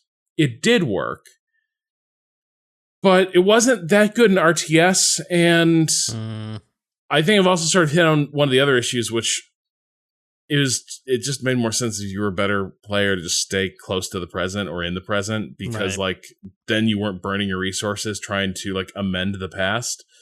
And it's so the same resources that you use for other things in the game, basically. So I feel like there was a special time resource. Okay. But I can't. It's been ages. Right. But yeah, it was. And wait, it's a ridiculous game. This was a multiplayer game. This wasn't Yes. like, okay, they made that work with 2 human players. That sounds wild to me. Yeah, I think they have multiplayer working. I mostly remember playing the computer. Right. But I have memories of like testing it with someone, because we were both like, "There's no way this works," right? And, like, Right. Well, because sync this issues was would kill this thing. I want to say this game was like originally shown off at one of like those annual GDC experimental game sessions, right? Where they would like developers would come up and show like a mechanic that made everyone go, "Whoa!" And I feel like this game originally like popped up there and then was in development for like a decade or something like that. That kind of mechanic feels like I wouldn't want it to happen to me. It feels like it feels like something that that sounds like a great idea if I'm the one doing it to someone else, right? Which is why I was like surprised that it was like, oh, you could do this in multiplayer against another person, because that feels like it would suck. But also like in like a single player campaign, I was like, oh yeah, that's great. I would love to play through that. So I think one of the dynamics that like was meant to be happening was you'd see changes hit the present. You'd scan back real quick to be like, okay, what changed? Right. And then you might tweak something in your intervening timeline and click to a different inflection point. So it's like, okay, yeah, I lost that army. Fuck it. I'm not going to bother with that now. But now, like at this point, like 2 minutes after that, I'm going to change what I did. And then I'm going to flick back to the present. And now that I made these changes, the present is better again. And I'm going to continue winning this match. Mm-hmm. And so there was meant to be this like fencing match between like the 2 time commanders. Right. But yeah, it was really conceptually hard. Like I think it was a game that like you really needed to recondition players to understand how it worked, and I don't think the game set that table real well. And also, it just in terms of like being an interesting RTS, it wasn't even like Command and Conquer quality. Huh. It felt very much like a pre Command and Conquer 1 like type of RTS. But with this like wild gimmick. And I imagine one reason it was crude was because this gimmick probably required a lot of processing power to carry off. And I think the designer, I'm not sure he's made like another like consumer facing game. Like no, I think he's one of those dudes. He was like a DOD. Yeah, I was looking up the game to remind myself. Chris Hazard was it was worked on primarily by 2 folks, Chris Hazard and Mike Resnick. And I also enjoyed that is considered to be the first meta-time strategy game, which does not link to a Wikipedia page because Acron is the only one that tried it, and it has not been tried since. Well, what it reminded me of was that first-person shooter, Quantum Leap. Chris Hazard, certified hypnotist. Oh, nice. Sure. Which game did it remind you of, Kato? I think it was Quantum League, the FPS multiplayer where it's like you would each round like added a new like layer onto like the same span of time. That's not exactly the same, but a similar concept of just like, you know, changing things as you like move forward in a like match or whatever. There was like a really cool game that I liked people talking about, and then I think I played it once and was like, yeah, I never jumped in, but it seemed interesting, but I didn't hear a lot of people talking about it, so I was like, maybe it's not that interesting actually. Yeah, this guy works in AI now. Shock, right? Like that makes all the sense in the world. I have one. Which is, so I was a huge fan of the De Blob games from years and years ago. Those were like this 360 era. The setup for De Blob was you like played De Blob, this little blobby creature in a world that was black and white, and then you filled it in with color. And so as you like you would like run over paint, and like paint was like this resource you used, and as you were like doing the platforming, it would like fill in the color of the environment, and then as you accomplish different objectives, that would like turn the entire area like fully colored. And I have always just found like that setup to be really appealing and interesting. And so I really liked the first De Blob. I liked the second one. I don't think they made a third one. And so they were totally all right, like totally competent platformers, but I just don't see games play in that space all that often, which is, I'm not going to get into my full thoughts on this game Chicory, but like it's a game that came out a couple of weeks back, but it is a like what if that, but in Zelda, where you're like in like these black and white pages that you're filling in with a paintbrush. And I just don't see it happen very often. So every time I see a game that like plays with that setup, I'm like, all right, well, even if you're a mediocre game, like for some reason this scratches a particular itch and like nobody does it. And so anytime it comes along, you got me. I'm here to play your game. When really in my heart of hearts, what I want them to do is to make like a modern, like 4K De Blob. I think they've re-released those games, but I don't know if they've done it for the current gen platforms, but that's mine. That's the one where I'm just like unreasonably attracted to this one mechanic for one reason or another. And every time it's trotted out, it gets me. So make more of those, please. Fucked up thing is that the question had my answer that it would what my answer would have been pre this Nintendo Direct, which is Metroid Fusion was one of my favorite Metroid games because of the like the Samus parasite clone Samus. I forgot what the actual name of that monster is that would chase you around that station. And like they're doing it again, so I'm fed. You know, I'm good. Yeah. Although, like, hey, maybe Nintendo. I saw. I retweeted this last night, and it's been going around that Metroid Dread was announced, and Nintendo, the company that loves to sell you old games for the 100th time. There's no you can get Super Metroid through their online service, but like specifically the game this is a sequel to, right, Fusion. Metroid Fusion, unavailable on the Switch, and so the eShop is still available on the Wii U or whatever they call I forget what they call it on the Wii U, but all the top selling list is all just Metroid games because it's the only place to play Metroid games. And like there's no Nintendo didn't even give like an indication that that's going to change between now and October, and my thought would be probably not. No. But like it's not as though you can't play Metroid Fusion on a console has a handheld mode. It's just not the one that sold tens of millions of copies. It's the Wii U. Not the one you're likely to have a working version of just because you were a kid when you had that. It's like, why do people pirate games? Like because of this screenshot. Because of this fucking screenshot where people are dusting off their Wii U to play Metroid Fusion because there's no way to buy it on the Switch. Like, you know what? Can't sue. Like all the lawyers quit and say, no, I refuse to take this case because it's bullshit. Oh, fuck. I do think back to, I remember the copyright puritanism that started to crop up around like games discourse in the 2000s, where it was like, yeah, pirates are the ones ruining games, and they're the ones who are like forcing these absurd these sort This of is why like, we have DRM, is because of those people. Yeah. And like the fact that now that has been like basically everything that like everything people predicted would happen once like the ecosystem was like brought fully under control, and like the way the exchange of like games and works would be impeded, like all of that has basically come true. And now it's just like, if you want to play a classic game, you can either do something illegal, or you can just hope that it will randomly be graced with some sort of re-release. Probably a bad one. I still think legally, technically, you playing the game is not an actual suable thing. They always have to go after like the sites. No, it's the people who are assuming the risk. Yes. Which is a bummer. But like, I wouldn't have played Metroid Fusion if it weren't for emulation. Like, right. Well, it's a lot. It's a Game Boy Advance game. Yeah, exactly. And it still looks gorgeous. Yeah, Put it on the goddamn great. Switch. Oh my god. Figure it out. I'd be replaying it right now.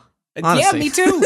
Like, there's a Metroid game I'm playing. We'll talk about on Monday that I like a lot on its own, but partially was like, I need one of these right now. Yeah. Like, October's too far away. Let's go. And ugh. All right, so I have one last question. Please. First, though. All right, this comes with a photo aid. Oh, great. Nick writes, "What is the best way to eat soup without a bowl? Currently faced with eating my soup out of the container it came in." So I think the rules for this, it's a deli container. It's a deli soup container. But the rules for this are... Okay. Your solution can't be, I'm going to go to somewhere with bowls and silverware or like off the table. Like, you got to eat this thing right now. It is a bowl of hot noodle soup with scallions. I would bet you there's some kind of, it looks like there's some chicken at the bottom. So it's like that's a rich chicken noodle soup. Very simple, very clean broth. I love it. But yeah, the thing you don't get is any kind of spoon. So how are you tackling this problem, folks? Okay. Well, I mean, the first thing is very carefully, raising that deli container to my mouth and sipping at it like a large drink until I need to get at the other stuff. That's the hard part, really, is getting at, because you can just, if that was like a clear tomato soup, or something without the large bits of chicken and the noodles in there. Yeah, I feel like you might have a noodle ranch situation if you're not careful. Yeah, I agree. Maybe you could fold the top into a sort of shovel. Ooh, like a little trowel or like and get in there. Otherwise, you're gonna tip it, and you're hoping you have just enough liquid in there to do the tiny tap. No, that only works for a certain amount. Before you got a face full of fucking spaghetti, or whatever noodles are in there. The thing is, those deli containers are pretty flexy, so you can squeeze it, right, and it forms sort of a spout, right, and so you can carefully, like very carefully, I would say. The trick is don't just tilt the soup. Tilt all of you, right? Like get in the chair, a little bit of recline, with it. And like make sure that soup angle like stays the same relative to you, and you're carefully pouring it out. Are you allowed to incorporate another person? So like, could you get your partner to like, just look, tip this into my mouth? You're gonna have a better sense of the angle here. So I'm gonna is your partner a raven?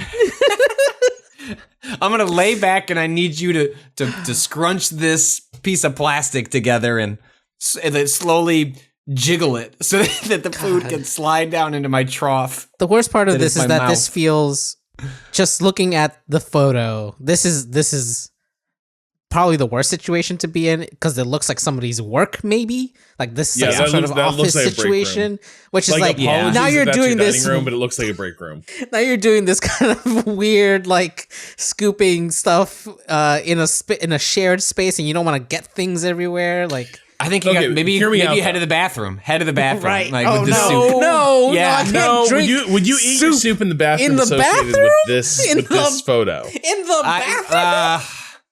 I mean, I'm not saying it's a good solution. I'm saying the other solution is you're like like attempting to recline on a break room chair. Yeah, as take you, it like, all in, coworkers. Hear me out, though. Someone's We all like, gotta you need eat. a spoon. We all Do you gotta need eat. a spoon? No. COVID. I can't take your spoon. Maybe that's true. Oh shit! Is this why this happened? Because like we were at the Vice office and they've like taken away Yeah. all the eating implements. There's nothing which is kind of there. bogus. It feels like they just don't want to pay dishwashers anymore. To be honest, because like Yeah. it's not like people were catching COVID from a spoon that had been carefully washed and set out to dry. But yeah, maybe this is like. Okay, so here's what you do. You carefully open up your soup. You sip at it a little bit. Okay. You struggle to you maybe squeeze it and you try to tip it and you try to like pull those noodles out, a bit like Lady and the Tramp. You're How hot is this? struggling. Have you scalded your mouth from the? Or you? Oh yeah, and you're Probably. wearing some of the soup. Like some of it's like a Gatorade commercial, but it's like consomme just streaming down your face, and your coworker's just staring at you. And this is the crucial part of this. You put the soup down, and you explain that these working conditions are unsatisfactory, and this is why you need to unionize. Yes. And you immediately sign cards. At and the table. unionize that workplace. I'm in. And then you guillotine your boss in the parking lot. Oh. And feed the soup to his mouth, his head Yeah. as it rolls Right. away. Let them eat Workers' soup, rights. Frank? How? Oh shit. Yes, that's great recruiting right there. Yeah. Love it. So that's how you handle that whole soup situation.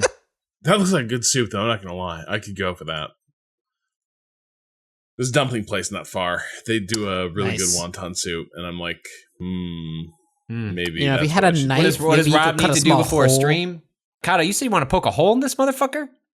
Maybe if you had a knife, Oh, you like could. shotgun the soup. Yeah, you could just hope it's not I too feel- hot.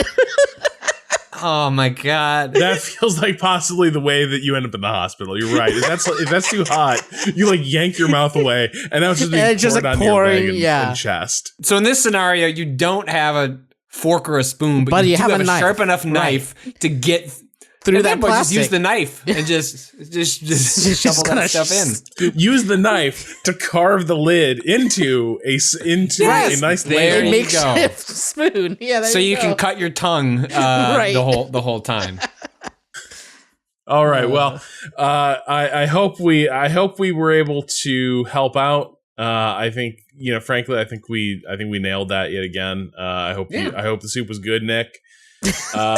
We will leave it there. We will be back on Monday with another episode of Waypoint Radio. Patrick and I are going to take a quick break, and then we're playing some Operation Tango. That'll be relevant to you because if you didn't catch it when we streamed it on Thursday, it might be live on YouTube either when you hear this or by the following week. So keep an eye out for that. I'm sure that Patrick and I are going to be master spies. Everyone's going to be really impressed with our cooperation. Yeah, we're very good at communication. That's what I've learned with Rob and I. Anytime we hang out, we just know how to talk to each other. Yeah, it's two halves of one mind. I think it's going to work perfectly here. So we'll see how drift compatible we are. As always, you can keep up with everything we do on the website at waypoint.vice.com.